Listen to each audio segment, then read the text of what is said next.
In this episode of Drinking Made Easy, we gallop into the Lone Star State. We're in front of the Alamo, which is the most visited place in the world.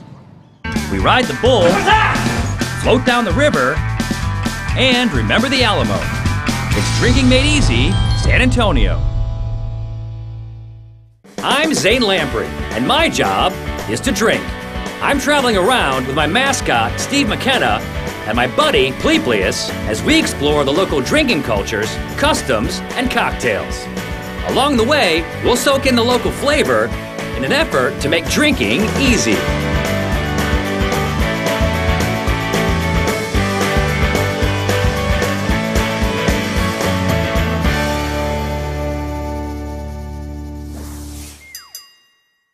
San Antonio is known for the Alamo, the Tower of Americas, and a river walk that winds through over 2 miles of the city.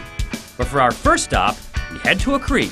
Ranger Creek Brewing and Distilling offers us an opportunity to get a taste of a truly Texas libation.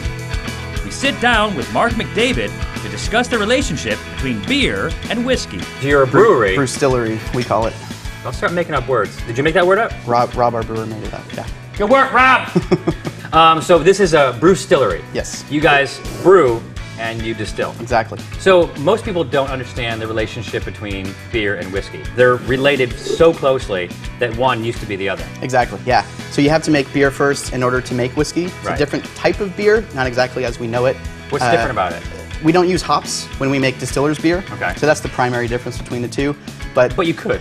You could, but hops, when you distill them, come out pretty acrid and bitter and unpleasant. Oh, okay. You make beer, and you make several beers that we tried Absolutely. before we started shooting. Yep. And then you also make some bourbon or whiskey. We make bourbon as our flagship whiskey product, and we'll make other types of whiskey that'll be single malt whiskeys like Scotch, but we can't call them Scotch because we're not in Scotland. Got it. And you don't want to piss Scottish people off. It doesn't run that. There's not really that many of them. They're going to find If us. you had a war of Scotland versus Texas, it'd be pretty close.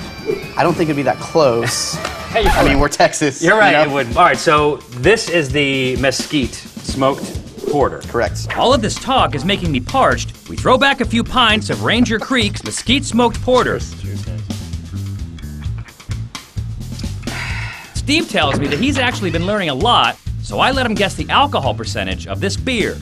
What's the ABV of that? What do you think, Steve? What's the ABV on this, just by taste? It's about 6.5. Holy crap, that is exactly right. With Steve batting 1,000 for the season, we head back to check out the distillery component of Ranger Creek. As we arrive at their still, Mark explains the process of beer becoming whiskey. You make the same beer, same recipe, same smoked barley, but just no hops. Correct. To give it that off flavor. Yep, we'll pour it into there, and we start the distillation process, and that takes our beer and distills it into an unaged whiskey at that point. Okay, so it comes out like this. Exactly. That is our bourbon white dog, we call it. So that's moonshine. That is corn whiskey moonshine. This is how long in the barrel? That's 1 month aged in a 5-gallon barrel, starts to pick up a little bit of color. And then this is how long? That's our bourbon aged 12 months in one of those 5-gallon barrels. Wow. That's traditionally, if you reserve a barrel from us, you will get that. Oh, that smells nice. We get a nice oaky, sweet, vanilla, caramelly bourbon. Mark breaks out some of their bourbon and explains the age on the label. This label says 9 months. That was the youngest barrel we put into this batch. Okay. The oldest barrel was 15 months. The average was just about 11 or 12 months. Okay. We cannot put the average on the label. We have to put the youngest barrel on the label. And in order to call it bourbon, you have to be at least 51% corn. Correct. You use how much? 70%. And you need to use new oak barrels. New charred oak. New charred oak. Every time. Which you use. Yeah, every absolutely. single time. Yep. You can't rerun the same barrel. Exactly. You can't reuse it for bourbon. Just this, one of the federal definitions is that you can only get one use out of that barrel. It has to be a new barrel every time. You know how champagne can only be made in Champagne? Gotta have rules. Yep. Gotta have rules. Exactly. Same thing. Cheers.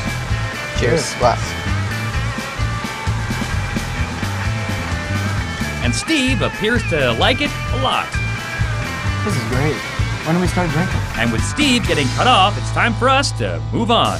Coming up on Drinking Made Easy, a bar where everyone is high. High up in the air. We're high in the sky. High in the sky. There you go. What's it? What do you mean? It's like